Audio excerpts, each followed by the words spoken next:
तो हेलो दोस्तों, कैसे हैं आप सब। उम्मीद करता हूँ अच्छे होंगे। आज हम बात करने वाले हैं क्लास 10th के मैथ का प्रश्नावली 1.1 के क्वेश्चन नंबर 2 के बारे में। तो क्वेश्चन नंबर 2 क्या कहता है, आइए देखते हैं।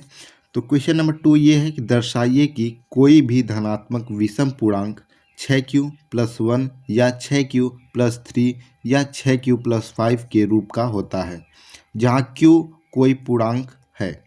तो ये क्वेश्चन बहुत थोड़ा लंबा होगा, लेकिन ये सिंपल है। आपको मैं स्टेप वाइज बताऊंगा और आपको एक ही बार में क्वेश्चन समझ में आ जाएगा।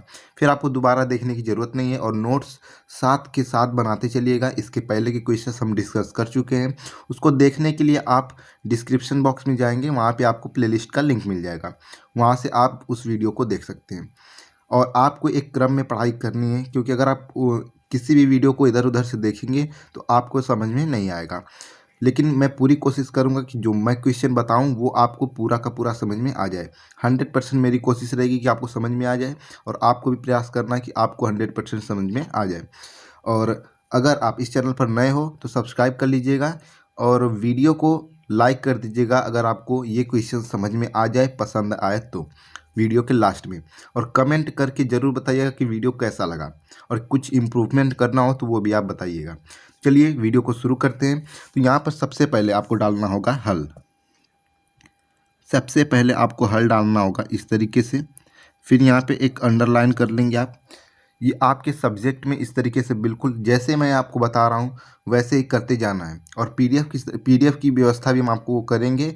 मैं आपको पीडीएफ भी अवेलेबल करवाऊँगा इसका, जो भी मैं क्वेश्चन आपको बताऊँगा। ठीक है, तो इसमें आप हल में डालेंगे और लिखेंगे कि यूक्लिड विभाजन प्रमेयिका से, क्योंकि ये क्वेश्चन ही यूक्लिड विभाजन का दिख रहा है। क्योंकि यहाँ पर लिखा क्या है, 6q + 5। अगर इस 6q को अगर हम यहाँ पर देखें तो 6q + 5 लिखा हुआ है। एंड आपको यहाँ दिख रहा होगा कि ये जो 6 है, मैंने आपको कल की वीडियो में बताया था इसका फार्मूला। कि फार्मूला जो होता है, फार्मूला अगर आपको याद होगा तो फिर आप अच्छे से कर जाएंगे। तो फार्मूला क्या होता है उसको देख लीजिए। तो यहाँ पर मैंने आपको फार्मूला बताया था कि भाज्य बराबर भाजक गुणे भागफल प्लस शेषफल। ये आपको मैंने बताया हुआ था पिछली वीडियो में, मैंने आपको एक्सप्लेन किया है अच्छे से। यहाँ पर जो भाज्य होगा, भाज्य को हमने ए से लिखा है, भाजक बी से, भागफल क्यू से, और शेषफल जो है वो आर से लिखा हुआ है। तो यहाँ पर आपका शेषफल आप देख रहे हैं कि 1 है यहाँ पर, 3 है यहाँ पर, 5 है यहाँ पर। तो शेषफल जो होता है वो प्लस में लिखा जाता है, वो तो आपको पता चल गया। यहाँ पर भागफल क्या है, भाग का फल जो यहाँ पर क्यू है, क्यू क्यू, ये क्या है, भागफल है। और भाजक क्या है, भाजक यहाँ पर सभी 6 है। तीनों में 6 आपको भाजक तो आपको दिख रहा होगा, लेकिन ये जो भाज्य है, भाज्य को ए से लिखते हैं। तो भाज्य सबका एक ही होगा। और इस चीज़ को हम कैसे एक्सप्लेन करेंगे, आप अपना हल कैसे लिखेंगे उसको देखते हैं। सबसे पहले तो आपको लिखना होगा यूक्लिड विभाजन प्रमेयिका से। लिखेंगे यूक्लिड विभाजन प्रमेयिका से आपको लिखना होगा। दिया तो नहीं है, लेकिन आपको ये देख कर ही पता चल जाएगा कि ये यूक्लिड विभाजन का क्वेश्चन है। आपको ये लिखना होगा स्टेटमेंट, यूक्लिड विभाजन प्रमेयिका से, विभाजन प्रमेयिका से, फिर इस तरीके से कॉमा लगाना है। आपको ये स्टेटमेंट यहाँ पर लिखना होगा। पहले तो आप लिख देंगे यूक्लिड विभाजन प्रमेयिका से, फिर आपको लिखना है ए और बी दो धनात्मक पूर्णांकों के लिए दो अद्वितीय पूर्ण संख्याएं q और r इस प्रकार विद्यमान हैं कि, यहाँ पर बोला क्या गया है, अद्वितीय पूर्ण संख्याएं q और r। जो आपको यहाँ q देख रहा है यहाँ पर और r देख रहा है, ये अद्वितीय पूर्ण संख्याएं हैं और ये इस प्रकार विद्यमान है। किस प्रकार वो मैं आपको बताऊंगा आगे। और यहाँ पर लिखा हुआ है a और b दो धनात्मक पूर्णांकों के लिए। a तो आपको नहीं पता अभी, a तो आप निकालेंगे। यहाँ पर बोला क्या गया है, a और b दो धनात्मक पूर्णांकों के लिए। b आपका जो है धनात्मक पूर्णांक है, a और b जिसमें b जो है वो धनात्मक पूर्णांक है। ये जो 6 6 6 आपको ये सम संख्या दिख रही होंगी। ये जो 6 है ना, और ये 6 है और ये 6, ये सम है। लेकिन ये जो आप देख रहे होंगे ये तो विषम है, ये तो विषम आपको दिख रहा होगा। तो अब क्या लिखेंगे यहाँ पर कि अब पहले तो ये जो फार्मूला था यहाँ पर आपको लिखना होगा फार्मूला इस तरीके से कि ए बराबर बी क्यू प्लस आर, ये आपने लिख दिया। अब क्या लिखना है कि जो आपका आर है यहाँ पर आर, ये जो आपका आर दिख रहा होगा आर, इसको इस तरीके से लिखेंगे आर बराबर क्या क्या हो सकता है। आपको मैंने बताया था अभी कि ये जो भाजक है जो अब, और मैंने एक ट्रिक बताया था, भाजक है और ये भाज्य है।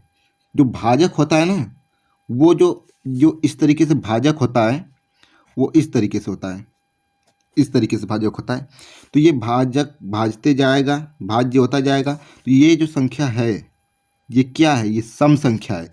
और यहाँ पर आपका कुछ भी आंसर आएगा यानी भाग का फल आएगा, और इस तरीके से आप हल करेंगे तो आपका कुछ यहाँ पर एक शेषफल आएगा, कुछ ना कुछ तो यहाँ पर शेषफल आएगा। तो मान लीजिए वो 8 शेषफल है, और जो शेषफल आएगा आपको पता है कि शेषफल 6 तो आ नहीं सकता, 6 से छोटा ही शेषफल आएगा, या फिर वो 1 आ सकता है, पहले तो 0 आ सकता है वो, या 1 आ सकता है, या 2 आ सकता है, या 3 आ सकता है, या 4 आ सकता है, या 5 आ सकता है, लेकिन 6 नहीं आएगा। मान लीजिए आपने यहाँ पर 5 से भाग दे दिया, इस तरीके से 6 में आप भाग दे रहे हैं 5 से, तो किस तरीके से भाग देंगे, एक बार जाएगा 5, यहाँ पर एक ही बचेगा, कभी यहाँ पर कभी भी 1 बचेगा, 2 बचेगा, 3 बचेगा, 4 बचेगा, 0 बचेगा, लेकिन 5 कभी भी नहीं बचेगा। तो अगर 5 कैसे, क्या आप क्या करेंगे कि 5 बचेगा, 5 तो बचेगा ही नहीं ना, क्योंकि 5 आप भाग भी देंगे, 5 का 10 में भी भाग दे देंगे तो यहाँ पर 2 बार में जाएगा, 5 2 10 हो जाएगा, यहाँ पर आपको दिख रहा होगा।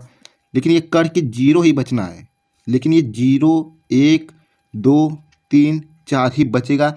ये नहीं हो सकता कि जो आपका यहाँ पर भाजक है वही आपका शेषफल हो जाए। भाजक कभी भी शेषफल के बराबर नहीं होता, ये आपको पता होना चाहिए। आप छोटी क्लासेस से पढ़ते हुए आ रहे होंगे इसको, और इसको आप इस तरीके से लिखेंगे कि ए बराबर बी क्यू प्लस आर। तो आर जो होगा वो 0 हो सकता है, 1 हो सकता है, 2 हो सकता है, 3 हो सकता है, और 4 और 5 भी हो सकता है।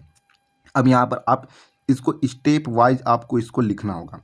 तो इसको किस तरीके से लिखेंगे, सबसे पहले तो आप लिखेंगे 1, इस तरीके से आप बना लीजिएगा। फिर लिखेंगे आर बराबर 0 हो तो, आर बराबर 0 हो तो, फिर कॉमा देंगे यहाँ पर, और आर बराबर 0 यानी कि आपका ये तो स्टेटमेंट इस तरीके से है, ये स्टेटमेंट इस तरीके से होगा, लेकिन आर जो होगा वो 0 होगा।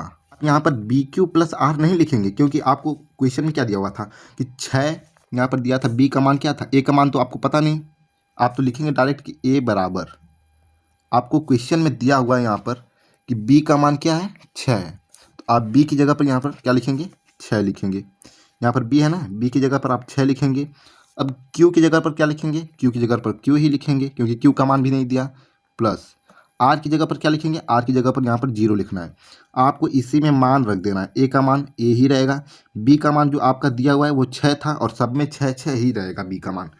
फिर बात आती है क्यू, तो क्यू भी नहीं दिया। फिर बात आती है आर, तो आर का मान आप यहाँ पर 0 लिख देंगे। सब आपको स्टेप बनाते जाना है, 1 स्टेप, 2 स्टेप, 3 4 5 6 6 स्टेप्स आपको बनाने होंगे।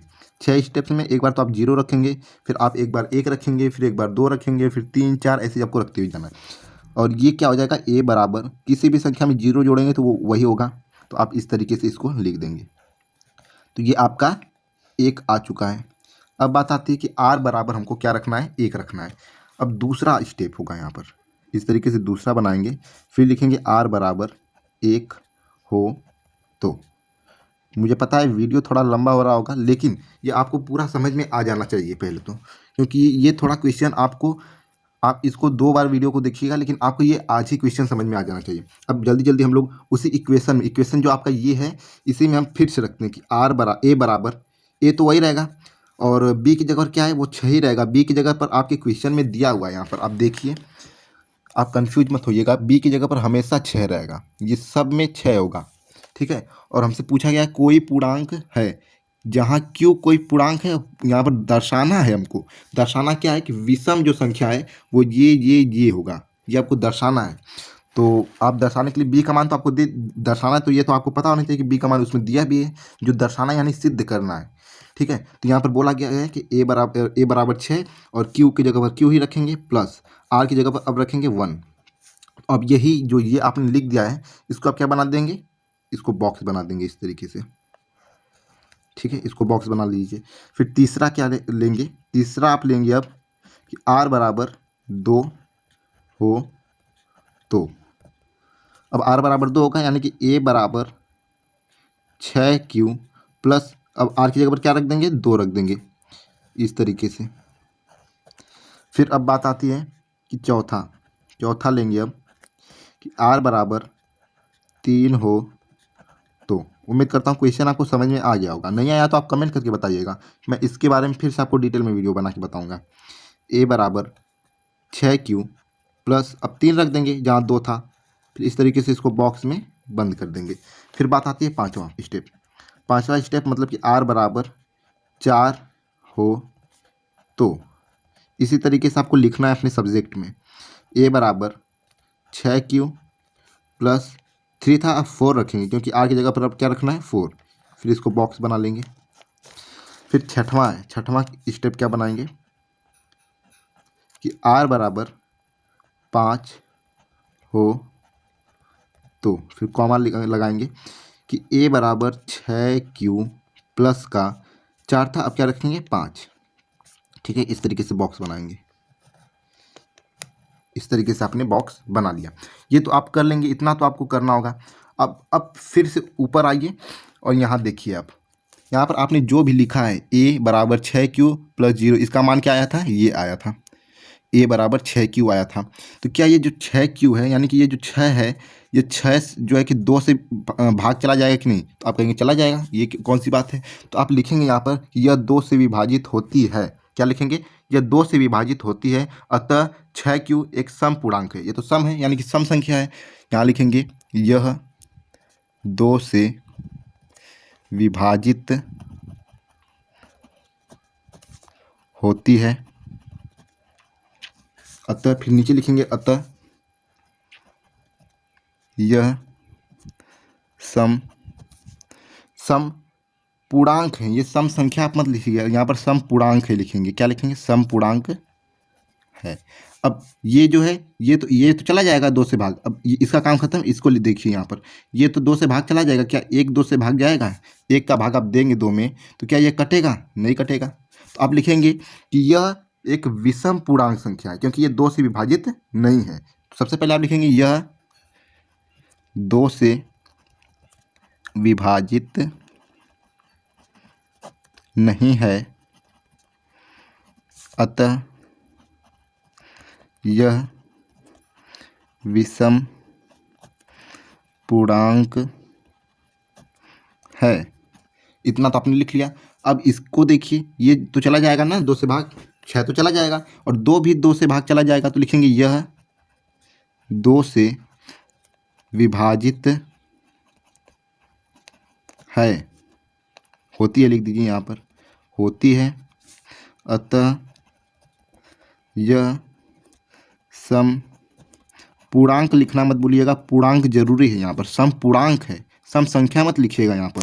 ठीक है, फिर अब बात आती है इसकी, तो ये भी चला जाएगा 2 से भाग, लेकिन ये नहीं जाएगा, 3 तो 2 से भाग जाएगा नहीं, तो लिखेंगे यह 2 से विभाजित नहीं है, अतः यह विषम पूर्णांक है। अब बात आती है इसकी, तो लिखेंगे ये तो भाग चला जाएगा, ये भी 2 से भाग चला जाएगा, तो लिखेंगे यह 2 से विभाज्य है, थोड़ा शॉर्ट लिखिए, अतः यह सम पूर्णांक है। ठीक है, अब देखते हैं इसको, तो ये तो 2 से विभाज्य है, लेकिन ये जो 5 है वो नहीं 2 से विभाज्य होगा, तो यहाँ पर लिखेंगे यह 2 से विभाज्य नहीं है, अतः यह विषम पूर्णांक है। इतना आप सिंपली लिखेंगे, ये सब स्टेटमेंट लिखना जरूरी है। यहाँ पर आपको नीचे दिख रहा होगा, इतना आप लिखेंगे, फिर उसके बाद आंसर लिखेंगे। इतना तो आप लिख लेंगे, अब आपको आंसर लिखना होगा। आंसर क्या लिखेंगे कि अतः अब यहाँ पर आप देखेंगे ध्यान से कि अतः धनात्मक विषम पूर्णांक लिखेंगे। अतः क्वेश्चन से ही आप देख सकते हैं ना, क्वेश्चन में लिखा हुआ है यहाँ पर आप क्वेश्चन में देखिए कि धनात्मक विषम पूर्णांक ये जो चीज़ है ना वो आ चुका है। विषम की बात की गई है, सम की नहीं। अगर सम की बोलता तो आप सम भी लिख सकते थे। लिखा यहाँ पर लिखेंगे धनात्मक विषम पूर्णांक। फिर इस तरीके से आप एरो बनाना चाहें तो बना सकते हैं। फिर विषम पूर्णांक क्या है, ए बराबर सबसे पहला था कि 6q प्लस का 1 कॉमा, फिर ए बराबर 6q प्लस का 3 कॉमा, ए बराबर 6q प्लस का 5। अब आप कहेंगे कि ये कैसे आपने लिख दिया, तो ये बताता हूँ मैं आपको। यहाँ पर आप ध्यान से देखिए स्टेप में आपको यहाँ पर आप इस पेन से मैं आपको यहाँ पर दिखाता हूँ कि r बराबर 0 हो तो ये क्या है, ये सम पूर्णांक है तो इसको नहीं लिखना है, इसको नहीं लिखना है। अब बात आती है कि यह 2 से विभाजित नहीं है, यानी कि इसको लिखना है, इसको आंसर में लिखना है, क्योंकि विषम संख्याओं के बारे में बात किया गया है ना। लेकिन ये देखिए सम है तो इसको नहीं लिखना है, ये विषम है इसको लिखना है। और यहाँ पर आप देखिए ये सम है तो इसको नहीं लिखना है, नीचे ये विषम है तो इसको लिखना है। तो यही जितने भी विषम है, ये 3 ही विषम आपको दिख रहे होंगे, 1 2 3, और उन्हीं को मैंने यहाँ पर नीचे लिखा हुआ है। और यही आपके क्वेश्चन में भी दिया हुआ था, और इसी को सिद्ध करना था कि ये विषम पूर्णांक है, ये धनात्मक विषम पूर्णांक है, ये आपको सिद्ध करना था। उम्मीद करता हूँ क्वेश्चन आपको बहुत अच्छे से समझ में आ गया होगा। और अगर नहीं समझ में आया तो कमेंट करके भी बता सकते हैं, या फिर और एक बार अगर आपको ये नहीं समझ में आया तो आज ही आप फिर से इस वीडियो को पॉज करिए पीछे और फिर से इसको समझने की कोशिश करिए। इसमें कुछ है नहीं, बस इसको लिखना किस तरीके से ये है, और जिस तरीके से मैंने आपको ये समझाया मान रखना वगैरह, ये तो आपका आ गया होगा। तो ये उम्मीद है मुझे कि आपको 50% यानी कि 50% क्वेश्चन आपके दिमाग में जा चुका है, लेकिन आप थोड़ा सा कन्फ्यूज होंगे। तो इस वीडियो को दोबारा देखिए, इस वीडियो को फिर से आप देखिए, फिर उसके बाद आपको समझ में आ जाएगा 100%। क्योंकि ये थोड़ा सा लेंथी क्वेश्चन है, थोड़ा सा बड़ा है, तो इसके लिए आपको प्रॉब्लम हो रही होगी। अब इसके बाद की क्वेश्चन अगले वीडियो में हम देखेंगे। प्लेलिस्ट चेक करना मत भूलिएगा, प्लेलिस्ट का लिंक हमने डिस्क्रिप्शन बॉक्स में दे दिया है, वहाँ से आप सभी वीडियोस देख सकते हैं और क्लास 10th की मैथ का अच्छे से अध्ययन कर सकते हैं। मिलते हैं अगली वीडियो में, तब तक के लिए धन्यवाद।